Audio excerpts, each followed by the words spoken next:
লেখাপড়ার of campus লেখাপড়ার যে প্রথম ব্যারিয়ারটা সেটা হলো কিন্তু মোটিভেশন, অনলাইনে ক্লাস করার মোটিভেশন। যেহেতু এখানে টাইমের একটা ফ্লেক্সিবিলিটি থাকে, আমি এখন আমার ইউনিভার্সিটিতে যেই মডেলে পড়াচ্ছি, ব্লেন্ডেড লার্নিং সিস্টেম, আমাদের নিজস্ব একটা মডিউল আছে। ওই ব্লেন্ডেড লার্নিং সিস্টেম কিন্তু এমনভাবে কোর্সগুলো সাজানো থাকে যে আপনি 24/7 যে কোনো সময় ওই কোর্সের ভিতরে ঢুকতে পারেন, এবং কোর্সের নিচে কিছু অ্যাক্টিভিটিস দেওয়া আছে। আপনি Sure. সেই অ্যাক্টিভিটিস গুলো করলেই আপনার নাম্বার হয়ে যাচ্ছে। ওইখানে কিন্তু আমরা কোনো কুইজ কিংবা মিড টার্ম এগুলো নিচ্ছি না। জাস্ট প্রত্যেকটা, যেমন আজকে আমি আপনাদেরকে ইন্টারন্যাশনাল মার্কেটিং পড়ালাম, তো ও যখন ইন্টারন্যাশনাল মার্কেটিং পড়বে তার নিচে কিছু ইয়ে চলে আসবে, কি বলে, অ্যাক্টিভিটি চলে আসবে। সেই অ্যাক্টিভিটি গুলা সে করলেই তার ওইখানে একটা স্কোর আসবে। That mark would be accumulated and end of the semester he would accumulated a number like 100-র ভিতরে সে 80 পেলো, 95 পেলো, এইভাবে activity based learning. There is no mid term, there is no quiz, nothing. তো ওই মডেলগুলো আস্তে আস্তে করে ইমপ্লিমেন্ট হবে সব জায়গাতেই। বিকজ আপনাদের ভিতরে অনেকেই আছেন যারা কখনো চিন্তাও করেন নাই যে আপনাদের ফুল একটা সেমিস্টার অলমোস্ট অনলাইনে করতে হবে। বাট এনিওয়ে, আমার মনে হয় যে we already have like 19 people with us and we can start. আমি শুরু করি। জি sir, okay sir, thank you. আমি আমার স্ক্রিনটা শেয়ার করছি আপনাদের সাথে, so that you can see my এটা বন্ধ PowerPoint করি। presentation. আপনারা কি এখন আমি স্ক্রিনটা দেখতে পাচ্ছেন তো না? আমার ছবিটা ইয়ে করি। জি স্যার, ভিজিবল স্যার, ভিজিবল। ওকে।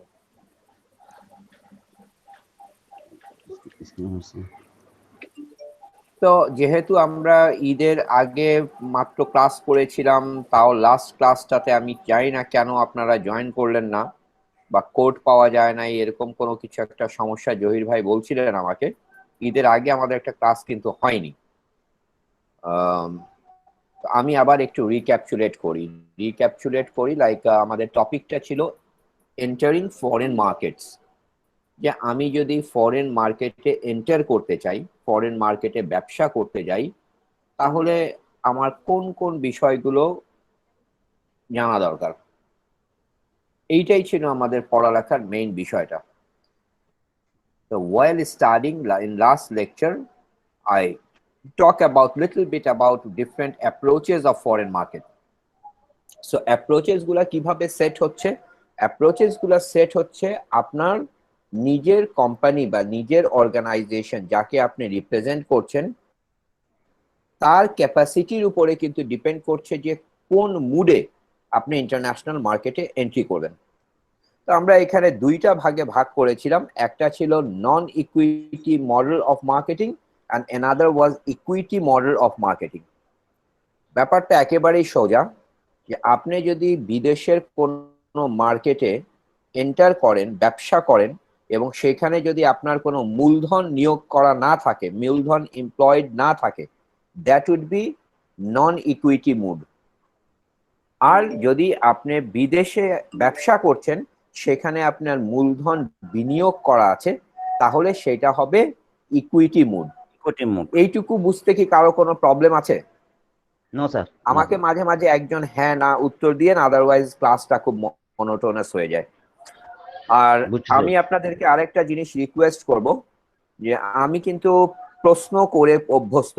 আপনারা আমার যেই 2-3টা ক্লাস পেয়েছেন ক্যাম্পাসে, আপনারা দেখেছেন যে আমি কিন্তু মানে লেকচার বলতে যেটা বুঝায় যে আমি স্লাইড দেখে পড়ানো বা এইটা আমি করি না। আমি যেটা করি, আমি ক্লাসের ভিতরে ডিসকাশন করি।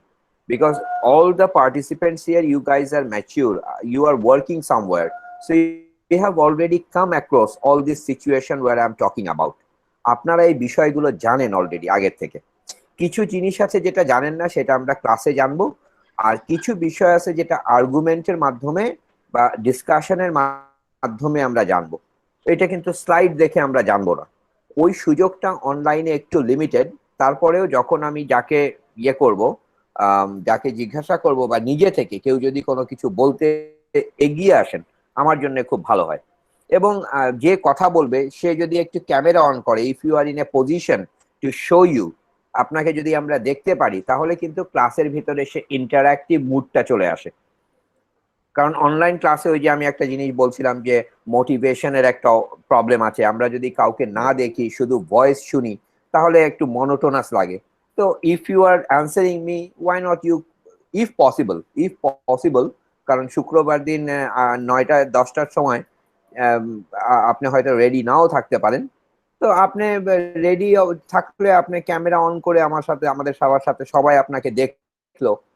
তো এনিওয়ে, তো আমাদের দুইটা মডেলের কথা আমরা বললাম, যে নন ইকুইটি মুডস আর একটা হলো ইকুইটি মুডস।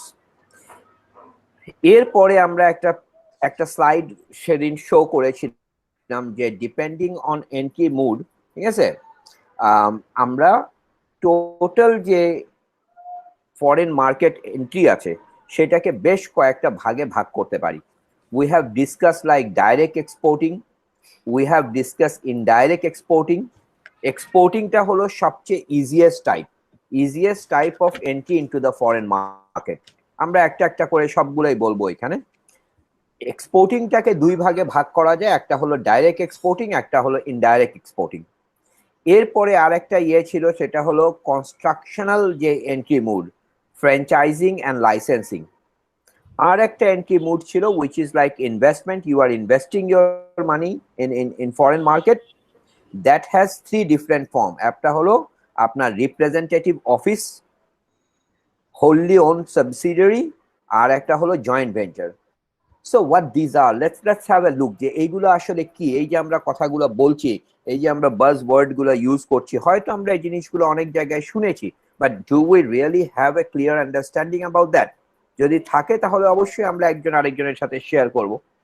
তো এইখানে একটা স্লাইডে যে জিনিসটা দেখানো হচ্ছে, you can see that it's a ladder like structure. এটা কি আমরা এক্সপ্লেইন করেছিলাম? আমার তো মনে হয় এটা আমি এক্সপ্লেইন করেছিলাম গত ক্লাসে, রাইট? জি স্যার, এটা আমি এক্সপ্লেইন করেছিলাম। সো আমি এটাতে আর যাচ্ছি না, I am just jumping into direct exporting and indirect exporting. ও তো আমি করেছিলাম, তাই না, এক্সপ্লেইন করেছিলাম, but still I give you a refresh. যে আমি ইনডাইরেক্ট এক্সপোর্টিং বলতে যেটা বুঝাচ্ছি, যে একটা অর্গানাইজেশন বা একটা কোম্পানি, যেমন ধরেন যে প্রাণ গ্রুপ, তারা অনেক ধরনের প্রোডাক্ট তৈরি করছে। এর ভিতরে কিছু প্রোডাক্ট একজন কোম্পানি আরেকটা এন্টাইটি, হি ইজ জাস্ট বাইং, সে এটা কিনে বাইরে এক্সপোর্ট করছে, বাট প্রাণ is not directly exporting the thing. সেই ক্ষেত্রে আমরা এটাকে বলবো indirect exporting. When the mother company or when the producer does not export the things, rather an agent, either it could be a domestic agent or a domestic merchant, he is buying the product and he is exporting, then this things is called indirect marketing, because the producer is not directly involved with export process. At the same time, if the producer himself, প্রাণ নিজেই বললো যে okay fine, আমার কেন indirect exporting এ যেতে হবে না, কেন আমি ওদের সাথে যাব, why don't we directly export so that the whole thing would be under my control? In that case, ওরা কি করছে, ওরা এটাকে এক্সপোর্ট করছে, the producer himself. In that case it is called direct marketing. এটা সবাই বুঝতে পেরেছেন তো? Sir, hello. G please. Sir, প্রেজেন্টেশনটা দেখা যাচ্ছে না।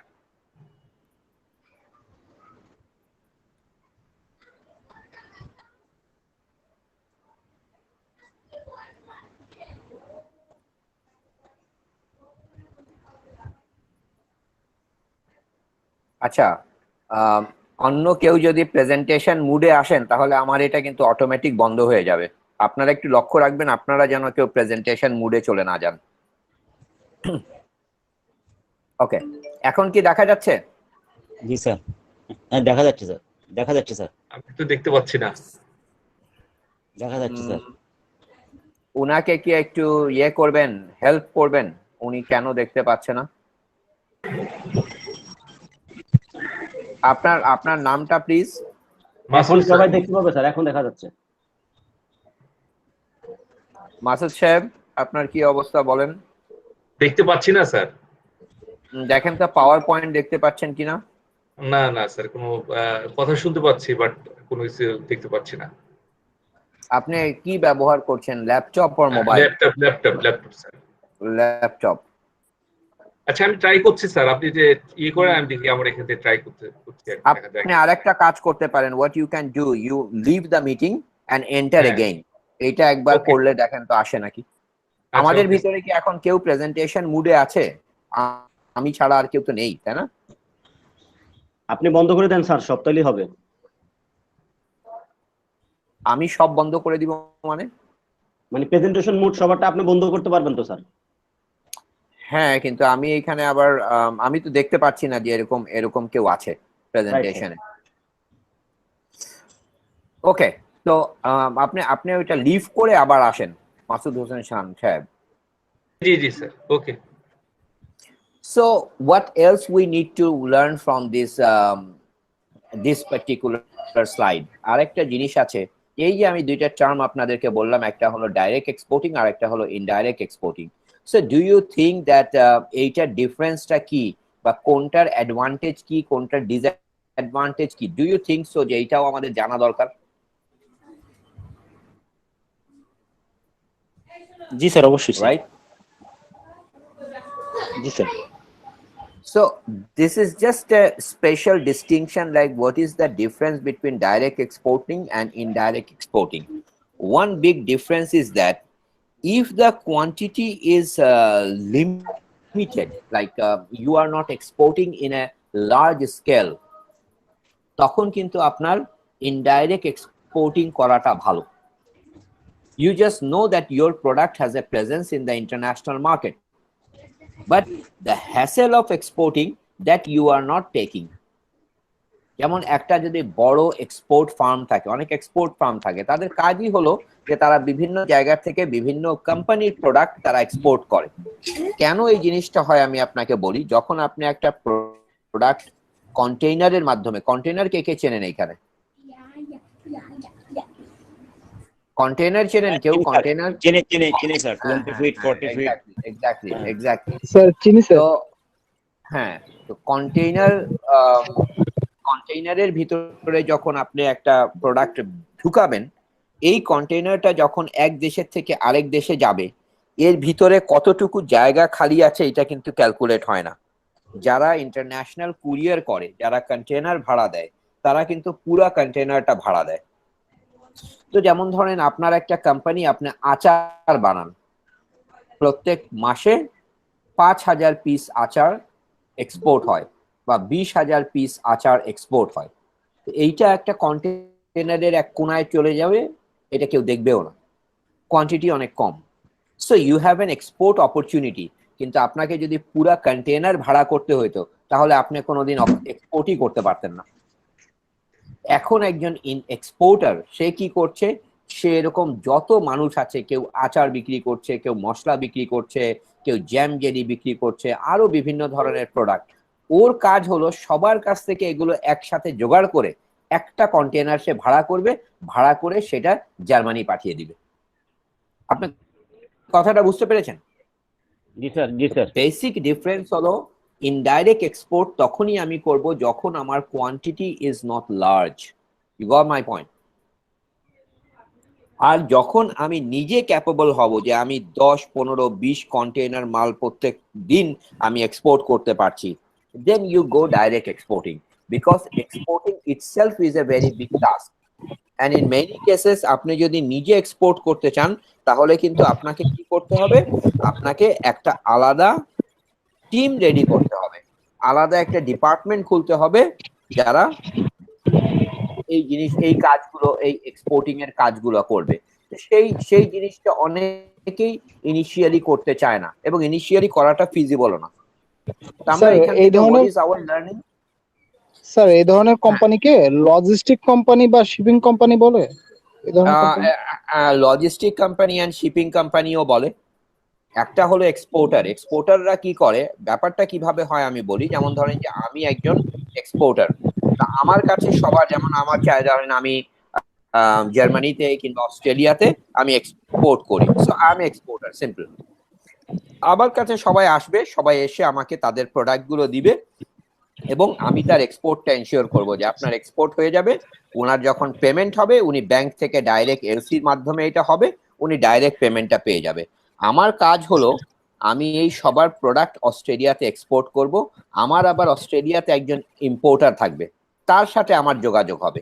আমি এই যে আপনারা যতজন আছেন সবাই হলেন এক্সপোর্টার, ইনডাইরেক্ট এক্সপোর্টার, আপনাদের প্রোডাক্টগুলো আমি কালেক্ট করলাম। এখন আমার কাজ হলো আমি যখন পাঠাবো তখন আমি কি ভেহিকেল ইউজ করব, সেইটা হলো শিপিং কোম্পানি। এখন অনেকগুলো শিপিং কোম্পানি আছে, তাদের কাজ হলো ওরা বিভিন্ন দেশে প্রোডাক্ট সেল করে, তারা বিভিন্ন দেশে প্রোডাক্ট এক্সপোর্ট করে।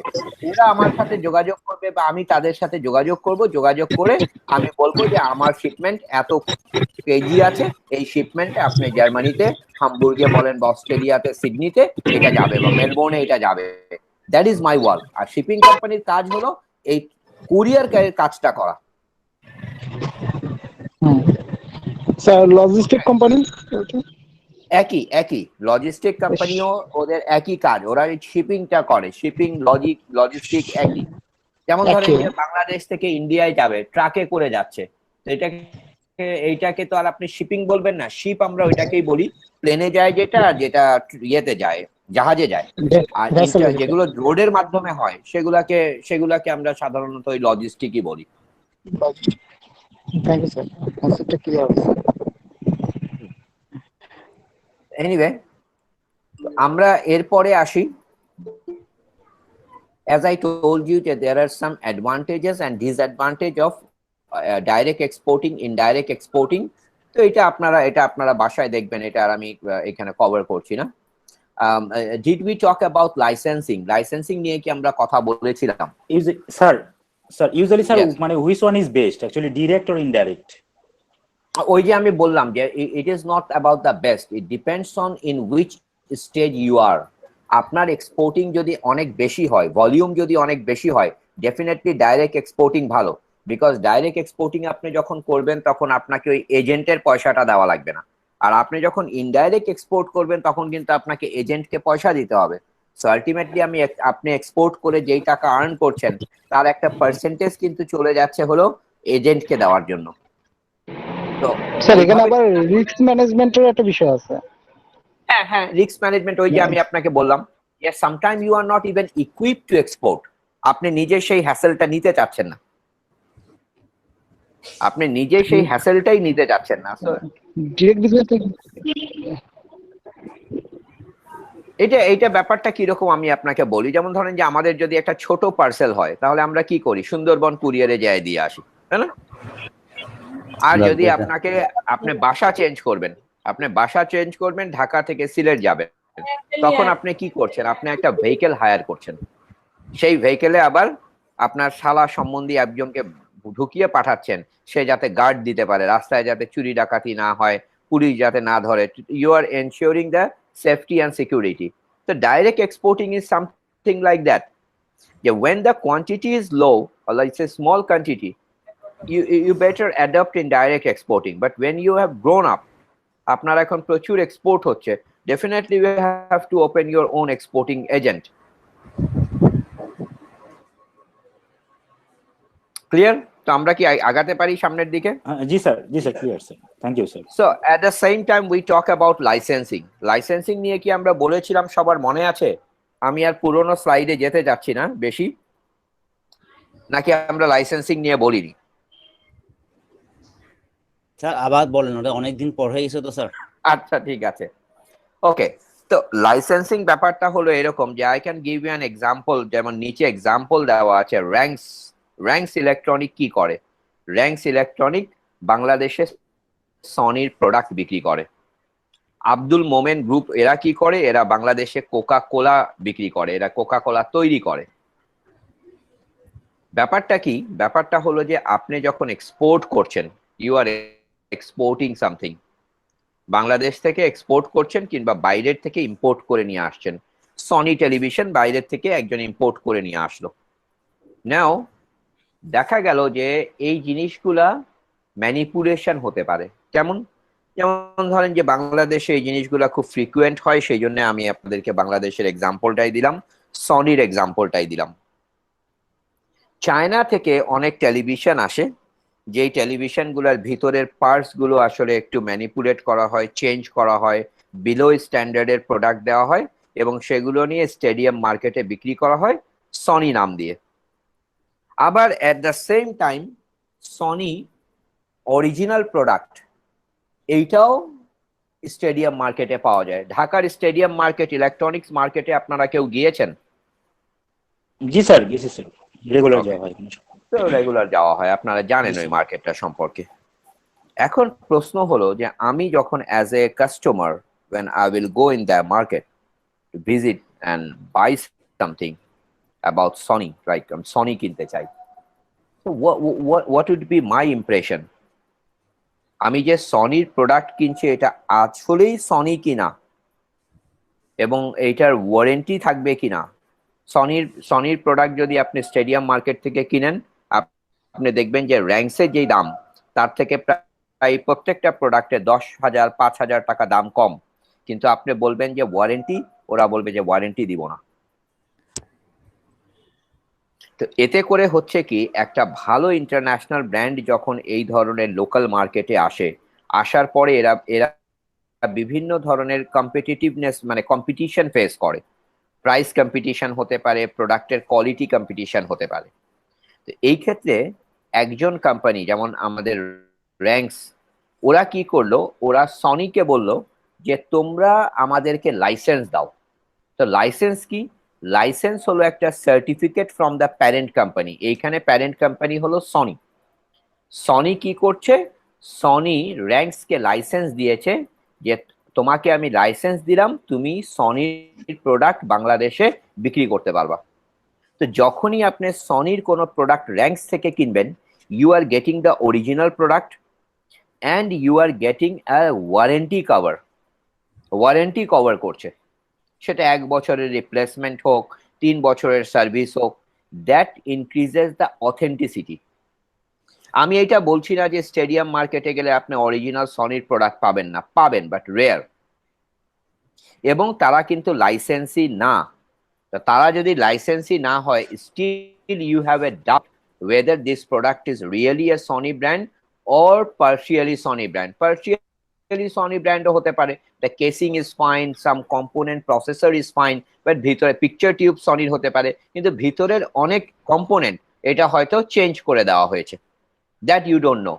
But when you buy these things from Ranks, even if you are paying 5,000 10,000 taka more, you have a guarantee that this thing is a Sony product and you are covered by the license.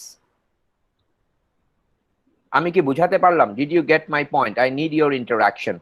আপনারা আমার সাথে কথা বলেন, যদি বলেন যে হ্যাঁ বুঝেছি, that is fine। যদি না বুঝে থাকেন আমাকে প্রশ্ন করতে হবে।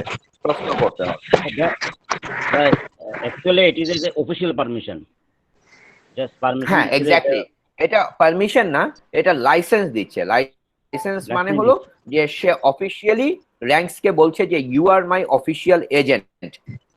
তো এটা কেন? এটা র্যাঙ্কস কে কম্পিটিশন ম্যাল প্র্যাকটিস থেকে রক্ষা করছে। যে যখন ওপেন মার্কেট ইকোনমিতে কি হয়, যে প্রচুর বাইরের থেকে প্রোডাক্ট ইম্পোর্ট হয়, যেটা আসলে ট্র্যাক করা সম্ভব না। আমাদের বাংলাদেশে প্রচুর ইয়ে আসে বাইরের থেকে, লাগেজ পার্টি আসে।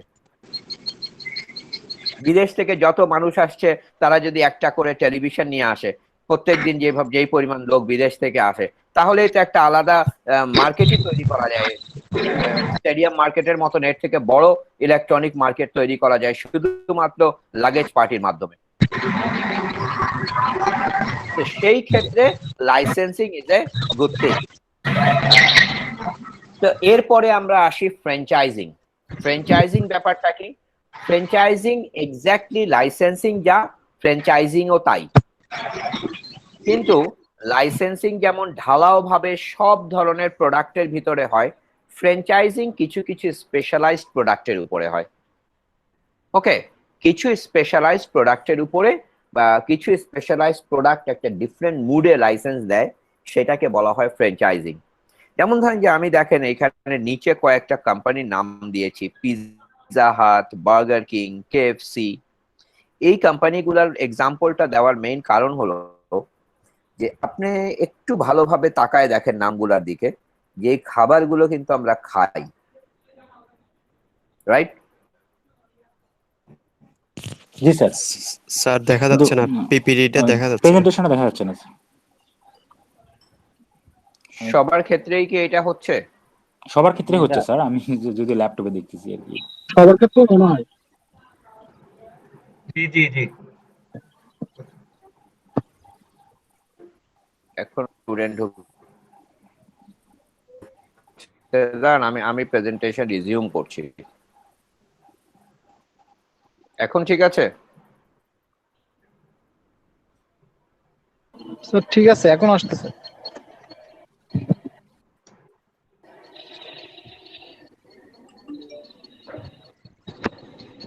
তো এটা বলছিলাম যে Pizza Hut, burger king, KFC, এই যে ইয়েগুলো, আমি এখান থেকে একটা এক্সাম্পল পিক করি কারণ এখন বার্গার কিং এর অনেক অফার চলছে।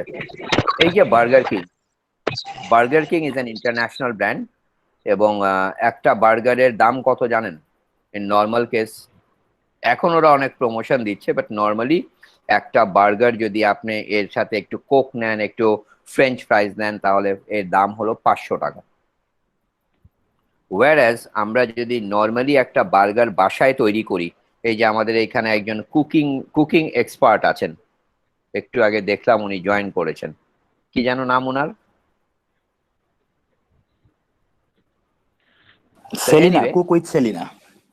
Cook with Selina. তো সেলিনাকে যদি জিজ্ঞাসা করা হয় তাহলে দেখা যাবে যে আমরা যদি বাসায় একটা বার্গার তৈরি করি, আমি নিজে রান্না করি, কিন্তু আমি আমার শখ রান্না করা, আমি একদিন দেখি আপনাদের সাথে আমি আমার স্ক্রিন শেয়ার করব, আমার রান্নাগুলো আমি শেয়ার করব। আমি কিন্তু যেমন আজকে ফ্রাইডে, আজকে সন্ধ্যায় আমি স্টেক রান্না করব, তা আমি নিজে, এটা আমার শখ, আমি রান্না করি। আমি জানি যে একটা বার্গার যদি আপনি বাসায় তৈরি করেন, খুব রিচ বার্গার কিং এর মতন বার্গার যদি তৈরি করেন, তাও একটা বার্গারের বাংলাদেশি টাকায় খরচ 50 টাকার বেশি পড়বে না। এবং আমরা বার্গার কিং এর কাছাকাছি বার্গার 150 টাকায় বিভিন্ন জায়গায়, চিটাগং বলেন, ঢাকায় বলেন, এইসব জায়গায় আমরা পাই। তো হোয়াট ইজ দ্য রিজন মানুষ এবং বাচ্চারা এই বার্গার কিং এর বার্গার খায় 500 টাকা দিয়ে? আসলে তারা খায় কি? Can somebody tell me what is the psychology behind that? বাসায় তৈরি করবেন বার্গার, 50 টাকা লাগবে। আপনি লোকাল কোন বার্গার নেবেন, ও আপনাকে সুন্দর করে বানিয়ে দিবে, ওটার দাম পড়বে 150, ম্যাক্সিমাম 200 টাকা। ডাবল চিজ, হাবি জাবি, ফ্রেঞ্চ ফ্রাইজ, উপরে মেয়োনেজ এন্ড এই জিনিসটাই বার্গার কিং এ যাচ্ছে, ওইটার দাম হচ্ছে 500 টাকা। এবং বার্গার কিং এ লাইনে দাঁড়াতে হয় আপনাকে 10 minute, 15 minute. KFC same. Sir branding is a fact. Exactly, বাচ্চারা বলেন, বড়রা বলেন, তারা brand. Mental satisfaction sir. Exactly, ওরা কি করবে জানেন? ওই বাচ্চারা কি করবে, ওরা ওদের ইনস্টাগ্রাম আছে, ইনস্টাগ্রামে যে পোস্ট দিবে যে হ্যাভিং বার্গার, কেএফসি কি বলে, বার্গার কিং। এইটা মানুষের মনের ভিতরে একটা স্যাটিসফ্যাকশন তৈরি করে। অনেকে কি করবে, অনেকে যে ফেসবুকে চেক ইন দিবে যে আমি পিৎজা হাটে ঢুকলাম, আমি কেএফসি তে ঢুকলাম। So this brand are basically one thing they are selling the image. আমি যদি পিৎজা হাটে খাই, আমি যদি বার্গার কিং এ খাই, কেএফসি তে খাই, এইটা একটা ইমেজ তৈরি করছে, সোশ্যাল ইমেজ তৈরি করছে আপনার জন্য। আর একটা হলো আপনি আপনার বাচ্চাকেও এই জিনিসগুলো শিখাচ্ছেন আলটিমেটলি, তো সেও শিখছে। এট দ্য সেম টাইম এই জিনিসগুলা কেন এত পপুলার? আমাকে কেন বিদেশ থেকে বার্গার কিং এরই ফ্র্যাঞ্চাইজ আনতে হলো, কেন কেএফসিরই ফ্র্যাঞ্চাইজ আনতে হলো? এইটা হলো তাদের quality and recipe. Kentucky fried chicken যেটা, এটা সারা ওয়ার্ল্ডে আছে। সারা ওয়ার্ল্ডে এদের ছোট ছোট ছোট ছোট আউটলেট, লো প্রাইস রেস্টুরেন্ট হিসাবে বা টেক অ্যাওয়ে শপ হিসাবে এরা পরিচিত। যে একটা মানুষ যদি খাওয়া দাওয়া করতে চায়, কুইক মিল, খুব টেস্টি একটা মিল, চিকেন ফ্রাই, এটাকে বিভিন্ন ভাবে তৈরি করে করে এটা আপনাকে খাওয়াবে। তো এই লোকটা, বিজনেসটা main KFC, Kentucky fried chicken, এটা হলো কেনটাকি আমেরিকার। ও একটা সুনাম করেছে। এখন এই সুনামের অনুযায়ী মানুষ সারা ওয়ার্ল্ডে তাদের বিজনেসটা কিনতে চাচ্ছে, লাইসেন্স কিনতে চাচ্ছে। ওকে ফাইন, সে এটা লাগবে, লাইসেন্স ফটো বিক্রি মডেল করছে। দিতে হবে, ওটা লাগবে না, ওটা লাগবে না। তো এই কেএফসি যখন বাংলাদেশে বাজারে আসলো, হ্যাঁ রে, বাংলাদেশে আসার পরে কি করলো, হ্যাঁ তোমার লাগবে নিতে পারো। সে বাংলা সে বাংলাদেশে আসার পরে এখানে কেএফসির যে কোয়ালিটি, সেই কোয়ালিটি নিয়ে প্রশ্ন উঠলো। পচা মুরগি, পোকাওয়ালা মুরগি, এই সমস্ত জিনিস পাওয়া যায়। পাওয়া যাওয়ার পরে যখন এটা ইন্টারন্যাশনাল নিউজ পেপারে আসে বা ইন্টারন্যাশনাল মিডিয়ামে আসে, তখন বাংলাদেশ কেএফসি এবং পিৎজা হাটের লাইসেন্স লুজ করলো। কেন? Because this is an international reputation. তারা আপনার জন্য তাদের নাম খারাপ করবে না। তো এই ধরনের সেনসিটিভ ব্র্যান্ড যারা আছে, যে ব্র্যান্ডগুলা আপনাকে শুধু লাইসেন্সই দিবে না, আপনি কিভাবে অপারেট করছেন সেটাও তদারকি করবে, সেই পদ্ধতিটাকে আমরা বলছি franchising. So franchising is nothing, it's just an improved version of licensing where you have a better control day-to-day basis, the quality and productions, কিভাবে কোয়ালিটি এনশিওর করা হবে, কিভাবে প্রোডাকশন করা হবে। এর জন্য আপনাকে কি করতে হবে? এর জন্য আপনি যার কাছ থেকে ফ্র্যাঞ্চাইজটা কিনেছেন তাকে প্রথমে একটা টাকা দিতে হবে, বড় অঙ্কের টাকা লাইসেন্স কেনার জন্য, এবং প্রত্যেক মাসে যেহেতু সে আপনাকে কন্ট্রিবিউট করছে, কিভাবে কন্ট্রিবিউট করছে, সে আপনার কোয়ালিটি চেক করছে এবং সে আপনার প্রমোশনের কাজ করছে। আপনার একটা কেএফসির অ্যাডভার্টাইজমেন্ট বানাতে যাবেন, অনেক টাকা খরচ হবে। আহসানকে করতে হবে, হায়ার করতে হবে, মিথিলাকে হায়ার করতে হবে, ওদেরকে দিয়ে অ্যাড বানাতে হবে, ঠিক আছে? ওইটার দরকার নাই। কেএফসি একটা ইন্ডিয়াতে অ্যাড করেছে, সেই অ্যাডভার্টাইজমেন্টটাই বাংলাদেশে পাঠিয়ে দিবে, শুধু ল্যাঙ্গুয়েজ চেঞ্জ করে দিল। তার মানে আপনার একটা বড় ইনভেস্টমেন্ট বেঁচে গেল। এবং কেএফসি গ্লোবালি অনেক ধরনের অ্যাডভার্টাইজমেন্ট করে। এখন আমরা সবাই কিন্তু গ্লোবাল মানুষ। when you are in internet, YouTube, Facebook, আপনারা যখন দেখছেন তখন কিন্তু সবাই আমরা গ্লোবাল প্ল্যাটফর্মে ইন্টারঅ্যাক্ট করছি। আপনি দেখেন ইউটিউবে আপনি একটা ভিডিও দেখতে যাবেন, সেটা যদি বাংলাদেশি ভিডিও হয়, যেমন ধরেন যে বাংলাদেশের একটা নাটক আপনি ইউটিউবে দেখতে চাচ্ছেন, দেখবেন যে বাংলাদেশি কোম্পানির অ্যাডভার্টাইজমেন্ট আসে না? আমার কথা কি শুনতে পাচ্ছেন? জি স্যার। তো আমরা যদি আজকে একটা বাংলা ইউটিউবে একটা বাংলা সিনেমা দেখি কিংবা একটা বাংলা নাটক দেখি, অথবা আমি যদি বাংলাদেশ থেকে দেখছি, global position is another important point. আমার কাছে কিন্তু বাংলা অ্যাডভার্টাইজমেন্ট, বাংলাদেশের অ্যাডভার্টাইজমেন্ট আসবে। বাট আমি যদি একটা বিদেশি মুভি দেখি, দেখবেন যে আপনার কাছে বিদেশি অ্যাডভার্টাইজমেন্ট আসতেছে। ওই যে মাঝখান থেকে থামিয়ে দিয়ে অ্যাডভার্টাইজমেন্ট দেয় না, 3 সেকেন্ড পরে অ্যাডভার্টাইজমেন্ট স্কিপ করা যায়। সো এই জিনিসগুলো ওইভাবে স্ট্রিম করা। এই যে আমরা যখন ফ্র্যাঞ্চাইজিংটা নিব, তখন কিন্তু আমি অনেক ভালোভাবে কি করছি, ওই জিনিসটাতেও বেনিফিট পাচ্ছি। কেএফসির অরিজিনাল যে মার্কেটিং পুল আছে সেখান থেকেও বেনিফিট পাচ্ছি। So this is called franchising. Any question up to that? আমাদের যে Yes. কোম্পানি পেপসি, এগুলো সবই কি তাহলে ফ্র্যাঞ্চাইজের অন্তর্ভুক্ত? Yes. এইখানে যে কয়টা এক্সাম্পল আমি দিলাম, they mostly operate throughout the world, শুধু এখানে না, throughout the world they are being operated in franchising mood.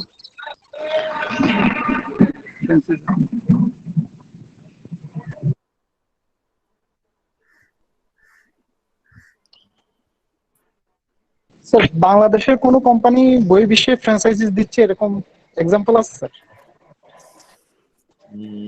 আমার জানা মতে তো নেই। প্রাণ কোম্পানি যেটা করতেছে ইন্ডিয়াতে, যে বিক্রি করতেছে, এগুলো ডিলারশিপ মতো। স্যার ফখরুদ্দিন কিভাবে বিজনেস করে স্যার বাইরের দেশে? আমি আপনাকে একটা এক্সাম্পল দেই, ফ্র্যাঞ্চাইজিং এর এক্সাম্পল দিতে পারি আমি আপনাকে। সেটা হলো, আপনারা কলকাতায় গিয়েছেন কেউ? এনিবডি? হ্যাঁ, তো কলকাতায় দেখবেন যে কলকাতায় দুইটা রেস্টুরেন্ট আছে, কস্তুরি আর রাধুনি।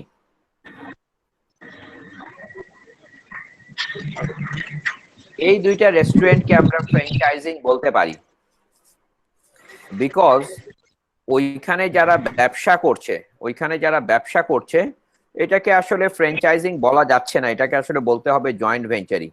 ওইখানে যেই দুইজন লোক ব্যবসা করছেন তারা ইন্ডিয়ায় থাকেন, বাট তারা বাঙালি, আবার ওনারা ইন্ডিয়ার একজন পার্টনার নিয়ে ব্যবসাটা করছেন। সো এটাকে আমরা জয়েন্ট ভেঞ্চার বলবো, এটাকে আমরা ওইভাবে ফ্র্যাঞ্চাইজিং বলতে পারবো না। তো আমার জানা মতে এরকম কোনো বাংলাদেশি কোম্পানি নাই যে এক্স্যাক্টলি ফ্র্যাঞ্চাইজিং মডেলটা ফলো করছে বিদেশে।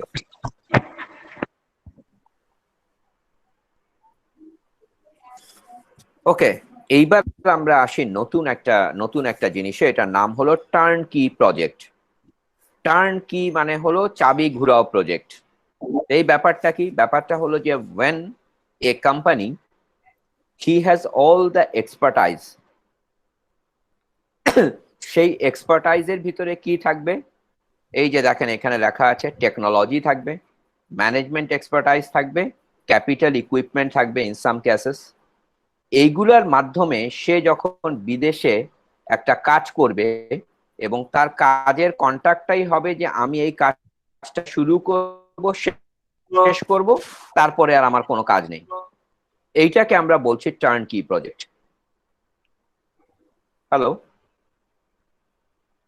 জি স্যার। যেমন আমি একটা এক্সাম্পল দেই, এই যে আমাদের বাংলাদেশে যে ফ্লাইওভার গুলা হচ্ছে, পদ্মা সেতু হচ্ছে, মেট্রো রেল হচ্ছে, এই সবগুলা প্রজেক্ট হলো টার্ন কি প্রজেক্ট।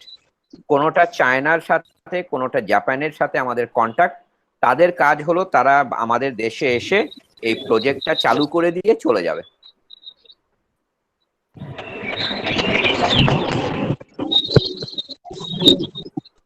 টার্ন কি প্রজেক্টটা কি বোঝা গেল? জি জি স্যার। বড় বড় কোম্পানির ক্ষেত্রে যে আপনার হেভি মেশিনারিজ ইনস্টলমেন্টের যে কাজগুলো করে, হুম, বা টেকনিক্যাল যে তারা হচ্ছে প্ল্যানিং তৈরি করে দেয়, প্ল্যান্টেড, হুম। এগুলাকে টার্ন কি বলা যায়? টার্ন কি প্রজেক্ট? যায় আমার একটা ফোন এসেছে, আমি জাস্ট একটা মিনিট একটু break.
Sorry I had a call from my university. এখন আরেকটা বড় প্রবলেম হলো অনলাইনে থাকার কারণে এখন কেউ শুক্রবারও মানছে না, রাত 10টা 11টা 12টাও মানছে না, যখন যার মনে হচ্ছে সে ফোন করে বসে। 24/7 তো আমাকে আমাদের ডিপার্টমেন্টের হেড ফোন করেছিলেন। তা আমি যখন ওনাকে বললাম যে স্যার আমি আসলে, যে উনি জানে যে ফ্রাইডেতে আমি ক্লাস নেই, তো বলে যে আরে আজকে কি ফ্রাইডে? আমি বলছি, কি বলেন আপনি? বলে যে হ্যাঁ আজকে ফ্রাইডে তো। এনিওয়ে, তো আমরা ওই যে স্ক্রিনে চলে যাই আবার। আমরা ছিলাম হলো turnkey project. So did you understand turnkey? কেউ যেন একটা প্রশ্ন করেছিলেন, কি যেন একটা প্রশ্ন করেছিলেন আমাকে।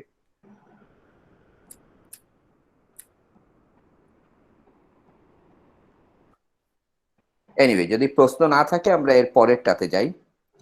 আরেক ধরনের এক্সপোর্টিং হতে পারে, আরেক ধরনের ইন্টারন্যাশনাল ট্রেড হতে পারে, সেটা হলো ম্যানেজমেন্ট কন্ট্রাক্ট। ম্যানেজমেন্ট কন্ট্রাক্ট জিনিসটা কিরকম?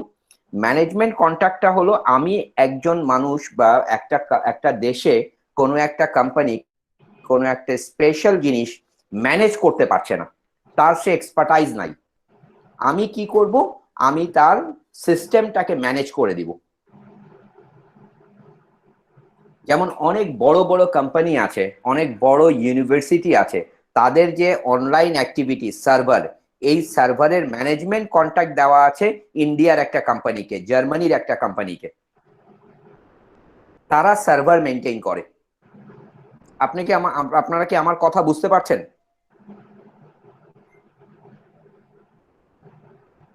হ্যালো স্যার স্ক্রিনটা দেখতে পাচ্ছেন না স্যার। হ্যালো, আচ্ছা, স্ক্রিন বারবার কেন চলে যাচ্ছে? আমার এখানে তো দেখাচ্ছে যে স্ক্রিন মিররিং হচ্ছে। দেখা যাচ্ছে। আচ্ছা, জি স্যার এখন আসছে স্যার। আপনারা কি ম্যানেজমেন্ট কন্ট্রাক্ট বিষয়টা বুঝতে পেরেছেন? যে আমি যখন আমার এক্সপার্টাইজ, আমি বাংলাদেশে আছি কিন্তু আমার একটা এক্সপার্টাইজ আছে, সেই এক্সপার্টাইজটা আমি ইন্ডিয়ায় দিলাম, যে আচ্ছা ঠিক আছে তোমরা এটা ম্যানেজ করতে পারছো না, আমি এটা ম্যানেজ করে দিব। যেমন আমি বাংলাদেশের একটা এক্সাম্পল দিই। আমাদের দেশে গ্যাস আছে, কিন্তু এই গ্যাস কিভাবে উত্তোলন করতে হয়, কিভাবে এটা ডিস্ট্রিবিউট করতে হয়, এই জ্ঞান আমাদের ছিল না। তো ইউনিকল বলে একটা কোম্পানি ছিল, এই কোম্পানিটা কি করলো, তারা ম্যানেজমেন্ট কন্ট্রাক্টে আসলো যে ওকে ফাইন, আমরা তোমার দেশের গ্যাস উত্তোলন করব, এটার জন্য যা যা ইকুইপমেন্ট লাগে, ডিস্ট্রিবিউশনের জন্য যা যা ইকুইপমেন্ট লাগে, যা যা করতে হয়, সেই জিনিসগুলো আমরা কি করব, সেই জিনিসগুলো আমরা তোমাদেরকে সাপ্লাই দিব, এর বিনিময়ে তোমরা আমাকে টাকা দিবা। সো আমরা যখন এক্সপার্টাইজ কিনে আনবো বাইরের থেকে, সেটাও is a mode of international marketing, which is called management contract. আর একটা হলো কন্ট্রাক্ট ম্যানুফ্যাকচারিং। কন্ট্রাক্ট ম্যানুফ্যাকচারিং এর এক্সাম্পল হলো গার্মেন্টস, যে সুতা তার, কাপড় তার, ইভেন সাম কেসেস মেশিনও তার, আপনার কাজ হলো খালি স্কিল্ড লেবার দিয়ে জিনিসটা তৈরি করে পাঠানো, বিকজ আপনার স্কিল্ড লেবার আছে এবং সেটা কম পয়সায় পাওয়া যাচ্ছে। আর যে এটা ইম্পোর্ট করছে তার ওইখানে যদি সেই কাজটা করতে যেত, তাহলে প্রোডাক্টের দাম পড়তো 3 গুণ 4 গুণ। This is called contract manufacturing. যেমন ম্যানেজমেন্ট কন্ট্রাক্টে একটা আছে যে ইন্ডিয়ার রেল ব্যবস্থাটা অনেক ভালো, ওদের যে ট্রেনের ফ্রিকোয়েন্সি থেকে শুরু করে ম্যানেজমেন্ট এন্ড এভরিথিং। তো ইন্ডিয়া কিছুদিন আগে একটা প্রপোজাল দিল যে বাংলাদেশে তো ট্রেনের অবস্থা, রেল সেক্টরের অবস্থা খুব খারাপ। তো ইন্ডিয়া প্রপোজাল দিল যে ফাইন, তোমাদের ট্রেনের যে ম্যানেজমেন্টটা সেটা আমাদেরকে কন্ট্রাক্টে দিয়ে দাও। ইন্ডিয়ান একটা কোম্পানি এসে এটা প্রাইভেটাইজ করবে এবং এটা গভর্নমেন্টের জিনিস, কিন্তু তারা কন্ট্রোল করবে।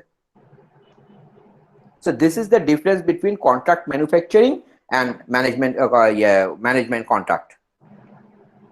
আপনাদের তো এরপরে আরেকটা ক্লাস আছে না? হ্যালো, জি স্যার, আছে স্যার। তো we are almost at the end. এরপরে যখন আমরা আরো বেশি, যেমন ধরেন যে একটা কোম্পানি সে এত বেশি এক্সপোর্ট করছে বা এত বেশি ম্যানেজমেন্ট কন্ট্রাক্ট বা কন্ট্রাক্ট ম্যানুফ্যাকচারিং এ ইনভলভ হয়ে গেছে, যে এই কাজটা বিদেশ থেকে করতে গেলে সে দেখছে যে আমার আসলে লস হয় এবং অনেক ধরনের অপারেশনাল প্রবলেম তৈরি হয়। তখন এরা কি করলো?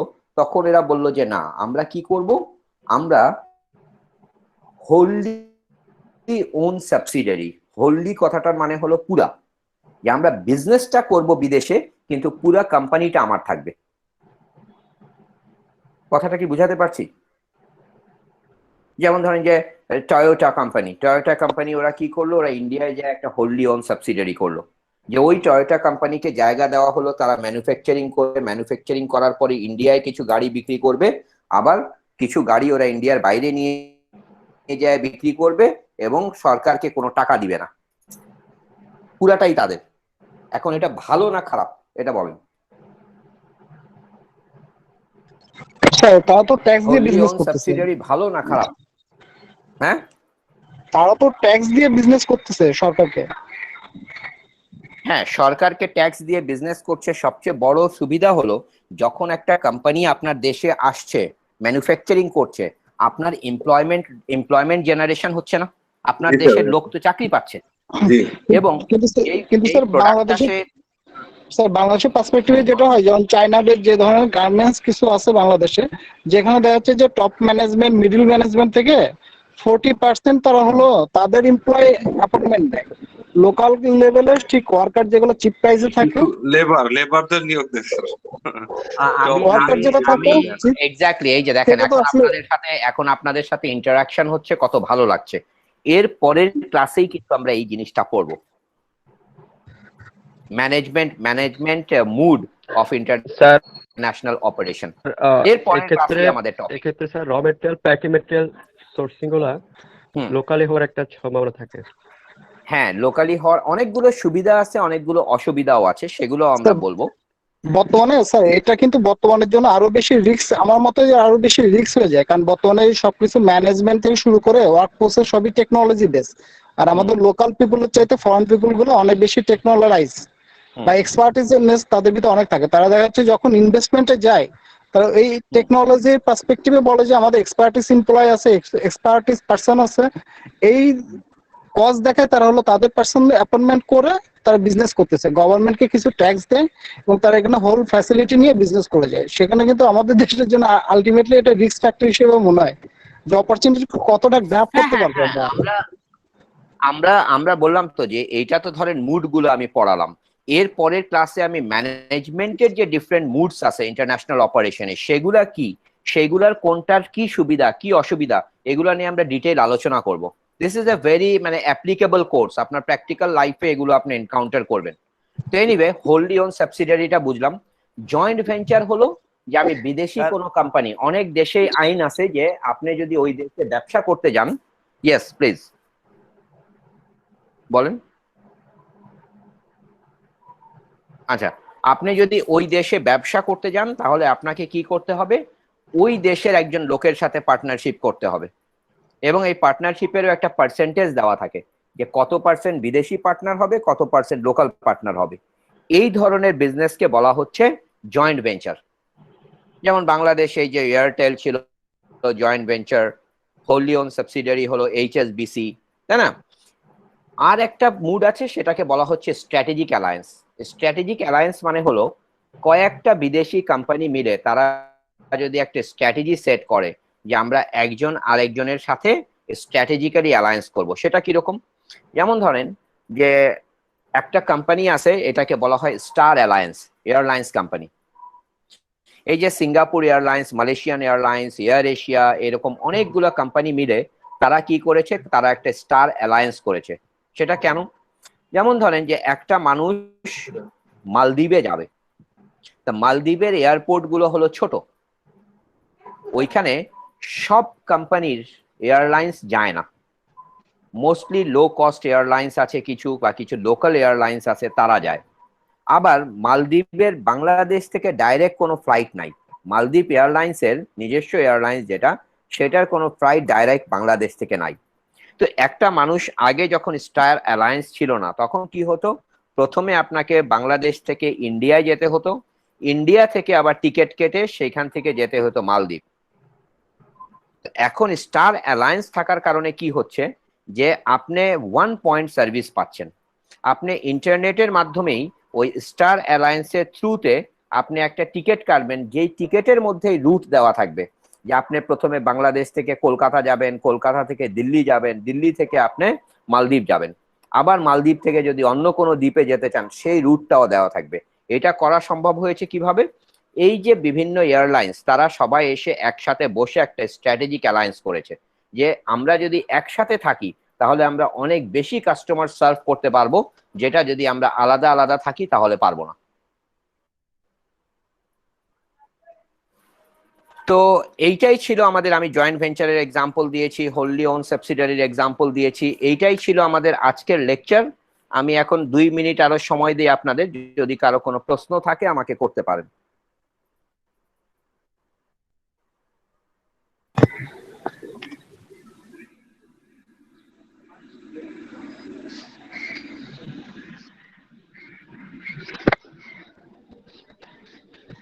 হুম।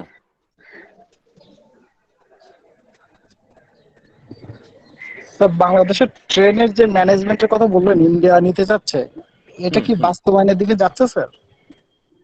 আমি এটা এখনো ওই লেভেলে জানি না, এই ধরনের কথাবার্তা হয়েছিল আমাদের, যেহেতু ইন্ডিয়ার ব্যাপারে একটা নেগেটিভ কাজ করে, ফিলসফি কাজ করে, ব্যাপারটা অতটা ইজি হবে না। বাট রামপালে যে বিদ্যুৎ কেন্দ্রটা হচ্ছে সেটার কন্ট্রাক্ট তো ইন্ডিয়াই পেয়েছে।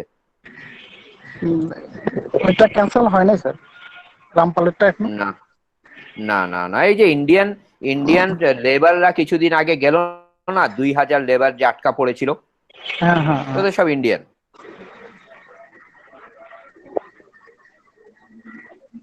আর এগুলো ভিতরে ভিতরে অনেক ভাবে কাজ করা যায়, যেমন ধরেন যে জিনিসটা ইন্ডিয়ারই থাকবে, তারা একটা নতুন কোম্পানি তৈরি করবে, দেখাবে যে আমরা এটা মালয়েশিয়াকে দিয়েছি, আসলে ওইটা ইন্ডিয়ান কোম্পানি।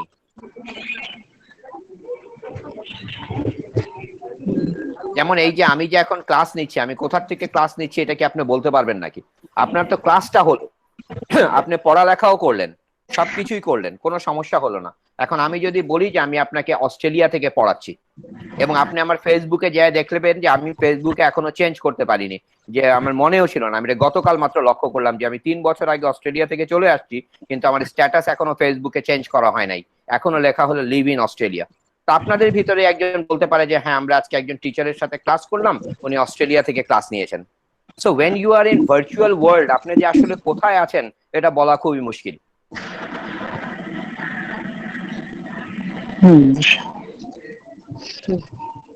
তো ঠিক আছে, তাহলে আমরা, আর কারো কোনো প্রশ্ন আছে?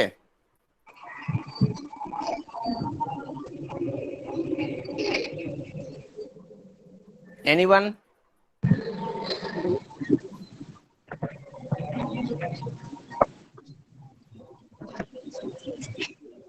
তো তরিকুল সাহেব, আপনি আজকের ক্লাসে যারা প্রেজেন্ট ছিল, আমি এখন 19 জনকে দেখতে পাচ্ছি, আমাকে একটু তাদের আইডির লাস্ট ডিজিট গুলা একটু হোয়াটসঅ্যাপে মেসেজ করে দিয়েন তো, আপনার পার্সোনাল ইয়ে থেকে মেসেজ করে। স্যার এখানে স্যার আমাদের বিভিন্ন সেমিস্টারের স্টুডেন্ট আছে, আমরা ও যে আচ্ছা, লেভেলে আমরা যে লেভেলে পড়তেছি দেখা এইটা যাচ্ছে যে এইটা এইটা ক্লাস অ্যাটেন্ডেন্সটা তাহলে কিভাবে করছে না জহির না, সাহেব? বাইরের খুব একটা নাই মনে হয় স্যার, আমরা মনে স্যার হয় যা আছে স্যার, ব্যাপারটা হচ্ছে একটা স্টুডেন্ট যদি ক্লাস করে বাইরে চলে যায় সেটাও স্যার প্যাথেটিক হবে, কারণ আমি যখন 162 বেজের স্টুডেন্ট, হুম কিন্তু আমাদের রানিং যে বেসটা চলতেছে সেটা হলো 172। হুম।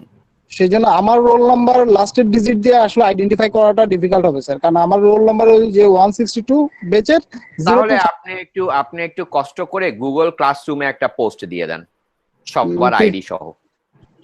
ঠিক আছে স্যার। কারণ কি, যে আমার কাছে হয়তো এক সময় চাওয়া হবে যে আপনার ক্লাসগুলো কে কে করেছে সেটা রেকর্ড দেন। আমি যে আপনাদের সাথে মিটিং করলাম গুগল মিটে, এইটার একটা এক্সেল কপি কিন্তু আমার কাছে চলে আসে। তারপরে আমার মনে হয় যে আপনাদের কাছ থেকে একটা রেকর্ড রাখা ভালো। স্যার ঠিক আছে, আমি আপনাকে গুগল ক্লাসরুমে আমার রোল নাম্বারটা, নাম, ডিটেলস দিয়ে দেবো স্যার। ঠিক আছে, আচ্ছা, thank okay, you sir. Thank you.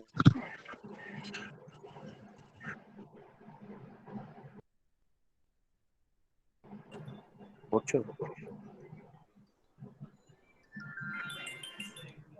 Hello, আসসালামু আলাইকুম। হ্যাঁ হ্যাঁ।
আসছে এটা কোন ক্লাস